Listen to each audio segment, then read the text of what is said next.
Thank you very much for coming to Journey of Reconciliation, listening to Indigenous Elders. We are here together to listen, learn, be encouraged, be challenged, and converse about faith together. Thank you very much for coming. I'd like to welcome forward for the Welcome to the Territory, Hataluk is his traditional name, Dr. Ray Silver, Doctor of Law, from the Sumas First Nations. So if you'd like to come forward to welcome us here. We'd also like to acknowledge his daughter Bernice, who drove him here. Could you give us a wave, Bernice?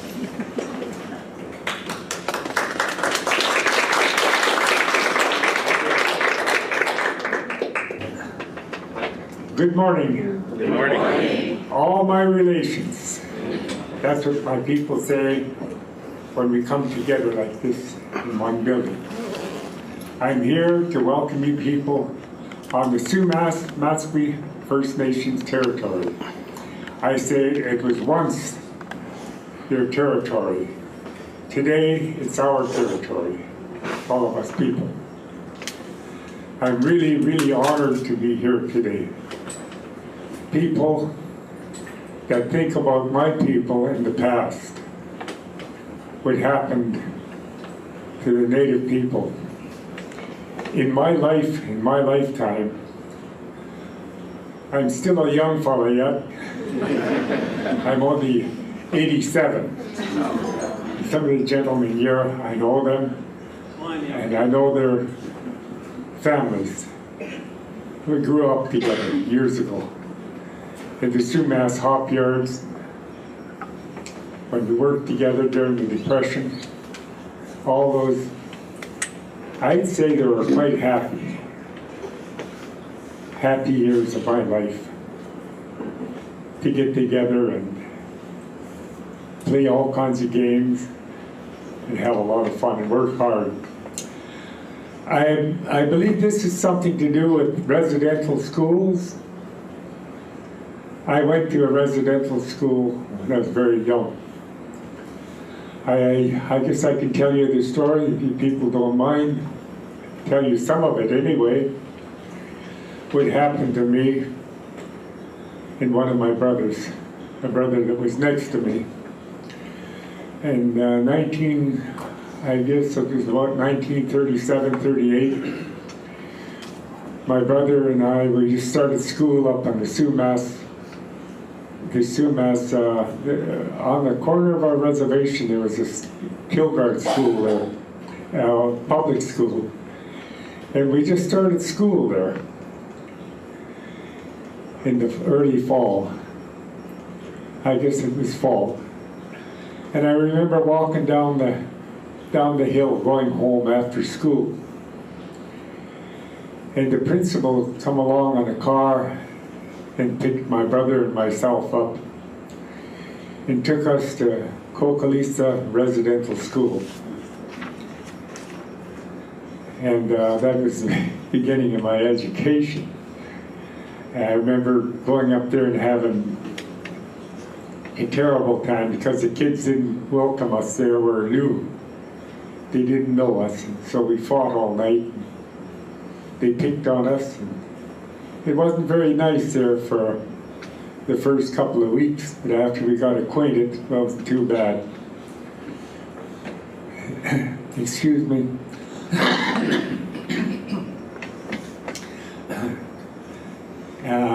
The schools closed in 1939. World War II was breaking out.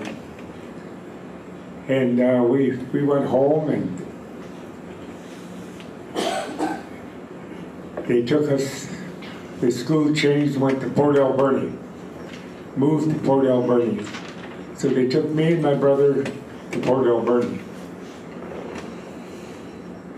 And we were supposed to be going to school, but they marched us. We learned how to sing English songs, London's Burning, Fire, Fire, and We Have No Water, and all those songs. As young boys, we had to sing those songs. They had wolf cubs, cadets, wolf cubs, Boy Scouts, and cadets. We used to march They take us out in route marches and march us with no food, no water. We just go and go and go till we couldn't hardly go anymore and come back to the school. And I remember we had the shower and stuff like that, but we were hungry all the time. He gave us very little bit of food. And I remember the Sonass River, they called it there, in front of the school, which ran through that territory. There was a bridge there. In some of our marches, we walked across that bridge. In one end of that bridge, there was a store there, kind of a grocery store. And they didn't care for the environment too much in those days. The food that the stores couldn't sell, they put over the dump right into the Sumas River. They had a dump there. They dumped oranges, apples that were overripe, bananas, anything, everything that they threw over the bank. Us kids saw that. And pretty soon, we'd sneak away from school and go across that bridge and go into the dump and pick up whatever we thought was edible, oranges, anything, and put it in our shirts and sneak back to the school and eat that stuff. My brother and myself and some other kids. I remember walking around the playgrounds. If you saw an older boy eating an orange or an apple, you'd go up to him and say, "Could I have your apple core? I'm hungry." Or "Could I have your banana or your banana skins, anything? Orange peels? I'm hungry. Could I have your orange peels? I'll eat it." I was one of those boys that did that. Always hungry, starving. And one day in the spring, the principal come up to me and he said, "Ray, we're shipping you home. You're going to go home." And I says, "Oh, good. You and a couple of your cousins." My cousins were two nieces. They shipped us home. And coming across on the ferry to the CPR dock, we were on the ferry. We were on the ferry with a whole bunch of soldiers, army guys. They were singing and everything. Anyway, we got on the way over. I asked the principal. He was with us. I says, "Where's my brother? Isn't he coming?" He says, "Oh yes, your brother's coming. He's on the boat." And when the ferry blew the horn coming into the CPR dock in Vancouver, the principal looked at me and he says, "Your brother's downstairs. He's in a box. He died." That's why they were sending me home. I went home and we buried my brother. And I told my mother and father, I said, "If this is what school is all about, I'll never go back. I'll never go to school again." And I didn't. I went to work. I done everything, farming, cutting wood. I done all kinds of work to make $1. Never went back to school.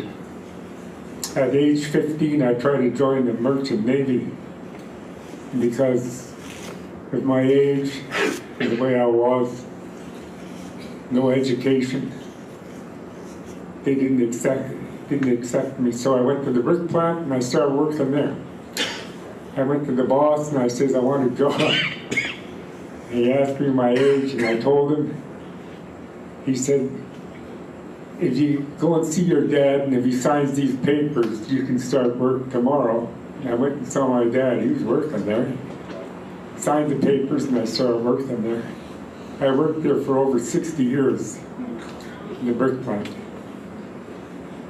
But that was my education, and I blame residential schools for my children My past wife, she went to residential school too. She went to St. Mary's here in Mission. And she went in when she was very young. Her mother passed away when she was about 4 years old. And they took her to St. Mary's. And I lost her years later after we had 11 kids. I lost my wife. But we didn't care too much about our own children's education. I don't know, I guess because of residential schools and the way it was for me when I went there and the way it was for her when she went to St. Mary's. We were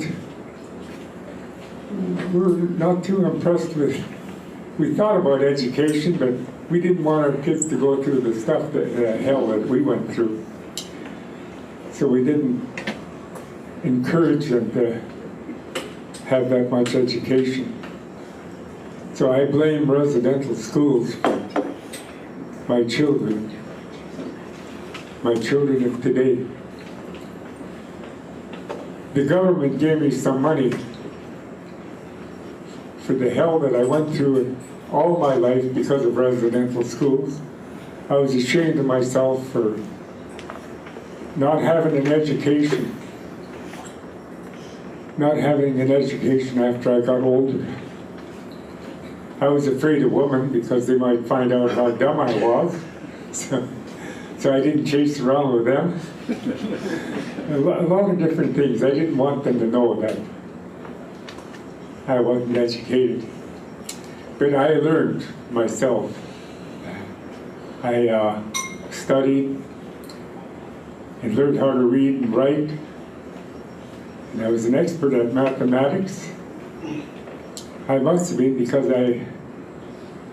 I was a production manager for Sumas Clay Products for around 30 years. And I knew every day, I tallied all the bricks that we manufactured that day, all the bricks that the men handled, put in the kilns, all the bricks that the men taken out of the kilns, the coals, the good ones and all that. It was all mathematics, and I did that work. Without my residential school education, the money that the government gave me, because of the way I treated my children, how I thought about them, their education, and all that good stuff, I divided the money up and I gave most of it to my kids. Wasn't very much anyway. The government don't recognize the hell that I went through by losing a brother in residential school. The specialist in Vancouver told me not too many years ago that my brother had died of food poisoning. And he wasn't the only one. I heard later on that there was a few more boys in Port Alberta that went the same way as my brother. So, you know, I have no or not very much respect for the schooling or residential schools that were to educate me. I understand today that they were experimenting on us boys to see how long we could go without eating, without water. It was terrible. I remember staggering on the road, walking, me and other little boys, and so hungry and so thirsty. That was my life in residential school. They pretty well destroyed me for many years. And today, I think about it, I blame it for, I feel bad about my own family, my children, because today I go around to different schools and universities and preach about education how important education is. You know, after I left the residential school and never went back again, I was working and I learned how to fish, I learned how to trap, I learned how to hunt the native way. I had a trap line, I trapped, I hunted everything, moose, elk, deer, and I trapped everything and I fished everything. I've caught sturgeon, 400 or 500 pounders in the Fraser River. So I've learned the native way. And I was taught by my grandfather respect for Mother Earth. And this is what I try to teach our children today, because I'm 87 years old now. And I remember, I was just telling a couple of my friends here that I used to hunt pheasants in this district here. There's a lot of pheasants out here. Not too many people, and we asked guys from the brick plant used to come out here on weekends and hunt pheasants. But I believe everybody had respect in those days, had respect for Mother Earth. And this is something that I always tell the children, school teachers in different schools. The school teachers, I always say, are the backbone of Mother Earth today. To teach our children, teach them how to live, maybe how to live on Mother Earth, how to look after Mother Earth without the destruction of Mother Earth and her blood vessels. Her blood vessels, I was taught, are her rivers and streams. My grandpa told me, Sonny, if you dirty that water, if you have no respect for that water and Mother Earth, it'll have no respect for you. He told me that years ago, probably over 80 years ago, when we were walking down along the beach, along the Fraser River. I was a little boy, and we had a smokehouse there where they smoked salmon for the winter, and that's why we were there. I wanted to pee, and I was going to pee in the river. My grandpa tapped me on the back, and he said, Sonny, don't ever do that. That river, we make tea out of that water. That river gives us all the fish that you see hanging in our longhouse, our smokehouse, smoking for the winter. If you dirty the water, the river will give us no more fish. And it'll be no good to make tea out of that water anymore. So you respect it, and it'll respect you. I tell the teachers, school teachers of today in our schools, our modern schools, you're the backbone of Mother Earth. Teach our children respect, not only for themselves and their fellow students, but for Mother Earth and Mother Earth's blood vessels. Keep them clean. And the Creator of all things may give you the knowledge for all people to live on Mother Earth without the destruction of Mother Earth. I saw so much destruction of Mother Earth in my 87 years living here.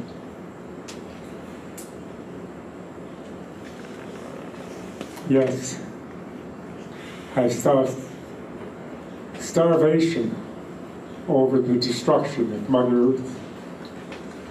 Lake Sumas Lake, that was a lake out there at one time, and my people depended on that for salmon, all species of fish that they put in their smokehouses and smoke. They drained that lake without consulting our people. It was none of our business. They drained the lake and gave us nothing. They took away our deep freezes. They said, well, we made agricultural land out of that. Farm. It's our farms. They never thought about the lake is the farms for the native people. That was our fish farm. For ducks, geese, everything in the lake. We got nothing. And I look at Sumas Mountain today, where I used to hunt for my people. Not only me, but non-natives as well, to go up in Sumas Mountain and hunt. And I look at the destruction of Sumas Mountain today, I get sick. No more timber. Now they're hauling Sumas Mountain away by the truckloads every day. And we just sit back and watch the destruction of our mountain. Not only the native people are concerned about what's happening. I know a lot of people, elderly people from Sumas, Abbotsford, that are concerned about what's happening to their mountain.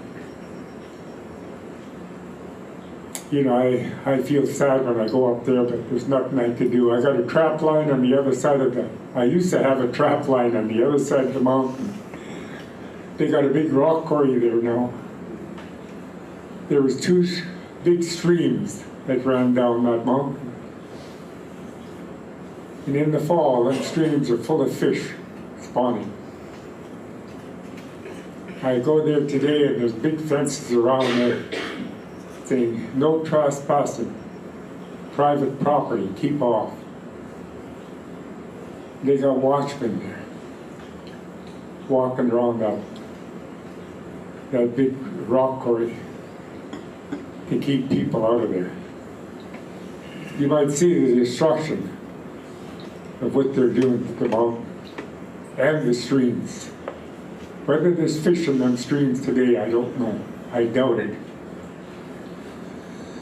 But the streams are going dry. The mighty Fraser River is going dry. They used to call it the mighty Fraser River. I call it the muddy Fraser River today, compared to what it was when I was young. And not only me that knows that. A lot of the non-native people know what's happening. I think the only thing that could save help is the education of our children. I walk around and I look at my little great-grandkids and your great-grandkids, and I feel sorry for them. What's going to be left for them 50 years from now? So, by getting together, excuse me, I was just diagnosed a couple of weeks ago of having cancer in the liver. Another 2 or 3 days I'll be going to Vancouver then, and they're going to tell me what they can do for me. But I know by coming together with people like you people here and other people that I've been gathering with, there's too much on my side for cancer to take me. Too many of you people have a lot of respect for life. We can beat cancer. I don't know what else to say. There's so much for all of us to do. And I'm so proud to come together with you people that are concerned. You must have a lot of concerns That's why you're together here. To save your grandchildren, your great-grandchildren, our people, our rivers and streams, our mountains. The Creator will teach our children how to manage Mother Earth in the future with the help of you people, the help of us all. Respect for one another. Respect for what provides us with food, Mother Earth, and her water. I want to thank you people from the bottom of my heart. And when you leave here, I'd like the Great Spirit to guide you home safely. All my relations, thank you.